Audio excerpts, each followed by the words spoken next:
better and showed improvement in the past two games. Regression this week, or just Oklahoma State was that good, or combination of? You know what? We played really well against Iowa State, and then we played. I think good. I don't think great versus TCU. We played good, and so last week a combination. We didn't play very well, and I think fundamentally we lost some of that. We didn't, but and really, Greg, what I said is we lost one-on-ones, and they did a good job, and they're good now. I mean, they're good.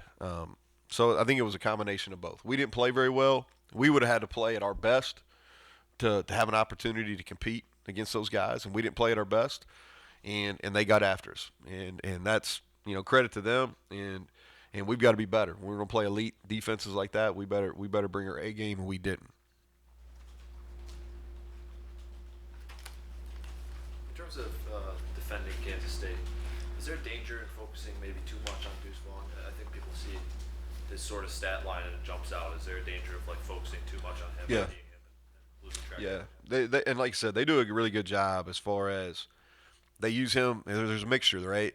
So they use him and they get him in one-on-one matchups. They also do a nice job of using him as a decoy, because he's a tough match, especially on linebackers. He's a really tough matchup in the passing game, and so you got to be careful how you play it because, like Knowles is playing really well right now, and if you get him in a one-on-one, he's a tough cover, and so they do, and then they've got the tight end that they've done a nice job sneaking up the seam a few times too. So you got to be sound. Like I said, I really respect what they do offensively. I think they do a nice job schematically. I think they do a really good job as far as getting guys in their matchups, and they have answers. I think that's something that shows up when you watch them. They have answers.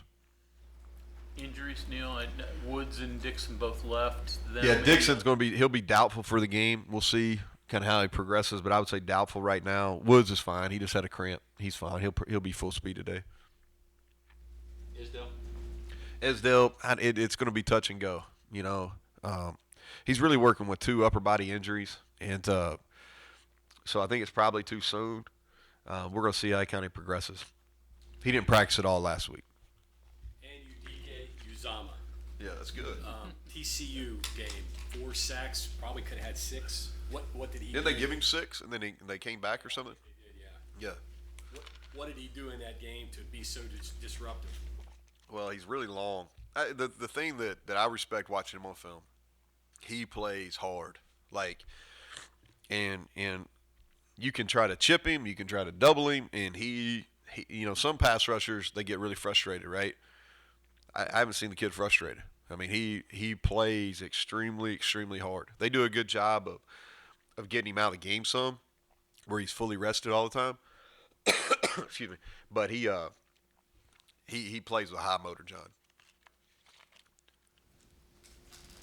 Your run defense has nice numbers, and if you look even deeper, I think 6 of your 8 opponents have been held to less than what they average. So just talk about your run defense. Well, I think it starts up front. Man, I'm struggling here today. Apologize. My wife's going to give me hard times. I'm using any of those cough drops. If she's listening, which low percentage that she is, but if she is listening, I should have. Huh? They do work. I know. I should have. I'm going to get a big I fat told you so. But I think it starts up front, Greg, with our D-line. Done a nice job. I think Akeem's playing at a high level. Dante has played at a high level. Taj Austin. We're rotating more guys in there now, which has helped us. So I think it starts there. And then Josh Chandler's played really solid. And the 2 veteran safeties has helped us too.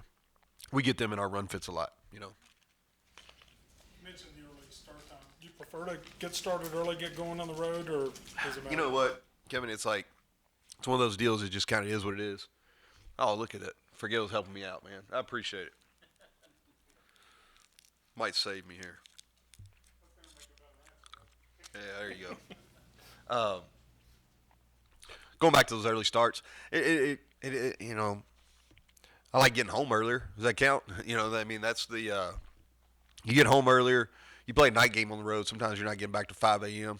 By the time we pull in here. I just think you got to prepare for it during the week. You know, and what I mean by that is it's an early start time. You know, everything's abnormally early when you play those early kicks. Um, I'm not necessarily opposed to them or prefer them at all. It's tough on the fans, I know that, but it's not. We're not going to spend a whole lot of time talking about it. It's one of those kind of is what it is. Let me understand something here. They list a 3-3 stack, right, for their defense. But you got to look at their two deep, and they got two defensive ends and two defensive tackles. What, is the Iowa State does that too. You know, yeah. I don't. Yeah, that's probably a question for them. You know, I hadn't. I've got the two deep. interchangeable there that No, they'll get to a 4 down front some, but they're predominantly playing that 3 down front. And you know what they do is they kind of their Sam linebacker. They have a nickel. They'll play they got a certain body type they play against bigger sets, and a smaller body type they play against smaller sets. But they've gone almost wholesale to that 3-man front. You know, they play pretty much their whole 2 deep. You notice that in any impact? Yeah. Excuse me, Mike. Their defense, they play pretty much their whole 2 deep. Have you noticed that? Yeah, they play a lot of people. They really do. You know, and what it sticks out is we were talking about the defensive end 91. You know, they do a really good job getting him rested, and that's probably why he can play with that motor so much because they rotate a bunch of guys up front. They play 3 different noses. They play about 4 or 5 different ends. They rotate a 2 deep at linebacker and then rotate a bunch of secondary guys in. And so they do. That's a good catch by you, and they do. They roll a bunch of guys in there defensively. Hey, Neal, kind of a tough moment for Grayson Saturday, obviously. Yeah. That was a big spot for him, I know. And what did you guys, how did you kind of handle that afterwards? And if Estelle can't go Saturday, is that still his job this weekend? Yeah, that'll be his job. Yeah, I hated it for him. You know, and the Australian punter they have is really good. If you remember last Tuesday, same spot, I talked abnormally about the punter, you know, which probably bored y'all, but it ended up being a factor, unfortunately. But he just let it get. He took his eyes off of it for 1 second. He probably should have been in fair catch mode. That's probably the mistake there more than anything is he should have been in fair catch mode. And he wasn't. But to his credit, he went out and caught the next one. You know, he went out and fair caught the next one. And I hate it for him in a big spot, but he's got to have a short memory if that's what he wants to do. Talk about the early start. I know you wanted to get through that, but Yeah. you've not played a home night game since you've been here. I know it, and we're not going to this year. I know. Yeah. What does that say to you? I don't know. I really don't know. Bob, I don't even know how to answer that, to be honest with you. It's you know, we've got them within our TV package. You know, I think that's probably a question more for our conference office as much as anything. You know, I think our fans, you know, just listen to the feedback that I get when we're doing stuff is they prefer night games. You know, I've heard about night games here. Unfortunately, I hadn't been able to experience one. I don't know. You know, I don't really know how to answer it because I have zero impact on that. You know, it's I think it's unfortunate. You know, I was kind of hoping we'd be able to kick that one off next week at night, but it's going to be an early kick as well. How much you use the bowl eligibility as a carrot? You talk Not- about it? Used to, kind of got away from it, and like with this bunch that we have right now, Greg, it's like, hey, we're trying to go, we're week to week, man, and the whole thing is they know, like I don't have to talk to them about it, they know what it is, you know, but I just want us to play up to our capability. That's it. I just want us to play football the way it's supposed to be played in all 3 phases, and if we do that, then that takes care of itself. But like each team's different, right? And you kind of, as you go through the year, you kind of get a feel for how what buttons to push, what not. And that doesn't mean you're going to be perfect now because you're still dealing with 18 to 23-year-olds. But with this group, I know that hey, we need to focus on the here and now, you know. And we can't necessarily dwell on the past or the negative either because that doesn't do a good job. So we got to be focused on what do we got to do against K-State to give us a chance to win Saturday afternoon. That's the main focus. Knowing if we play the game the right way, all right, then over these next 3 weeks, then hopefully we end up eligible like you're talking about. Even if you don't use it as motivation for the team, like, do you consider how, I know coaches talk all the time about how important bowl practices are, right? Like, so, you know, do you have it in the back of maybe your mind at all, even if you're not talking to the team, like, hey, Yeah, this is our goal? is the question, would I like to be bowl eligible? Yes. Yeah, no. I mean, I'm not trying to be smart. I'm just saying, like, yeah, I mean, for sure. I think you always start with that as your initial deal, and then you kind of build everything off of that. But it's a huge benefit. It's a benefit because for a number of reasons you get extra practices, but also in most bowl games you're the only game that's on. Go look at our TV rankings last year for the Army game. That's huge exposure. For us, not only our football program but our university, like that's huge exposure, and so like it matters. Yeah, it definitely matters. The two prior wins against these guys, what in your opinion's gone right for you? Nah, I don't. Each game's singular, right? Each game's singular. 19 down there, we hit a couple big plays on them, and I don't think it was anything that it wasn't anything that we did consistently. And then last year they had a lot of they were down a lot of people. They had several out with COVID. Excuse me. Skylar Thompson didn't play. You know what I mean? So like, that's not a game that I put a hold as far as when I line up and play them this year. Like, normally I would go back a year and say, okay, hey, but they're totally different defensively. They've changed their schemes, and then they had a bunch of guys out. So I don't know if there's any carryover from the last 2 years. They're surprisingly explosive, I guess, in offense. When you think about their traditional stuff. They've had a bunch of big plays.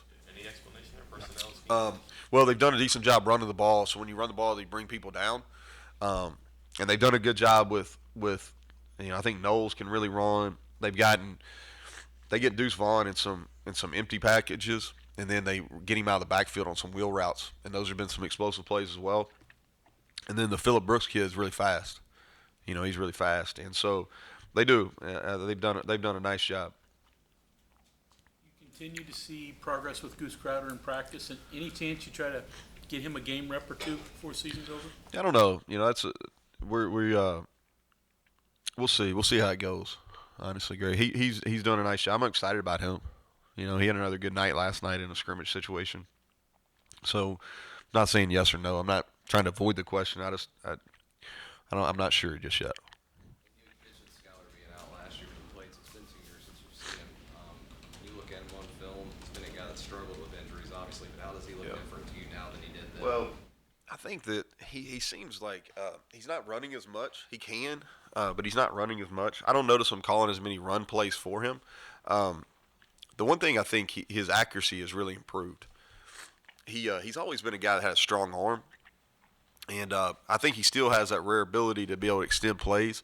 And that's another thing, Mike, to add kind of what is a lot of those explosive plays have been on him extending plays and on some scramble type opportunities. But the thing that the improvement I see, and I'm not studying him all the time, okay, but what I see is his accuracy has gotten better. Any thoughts on your quarterbacks from Saturday? How they played? How they responded? We didn't play very well at that position. We really didn't. I mean, and that's the case for every position on offense. There's not one position that we could talk about that played very well. When you have that kind of output, did not play very well. We didn't do a good enough job getting rid of the ball in the pocket. I think however many sacks we had, I think 3 to maybe 4 of them were avoidable, and we had people open.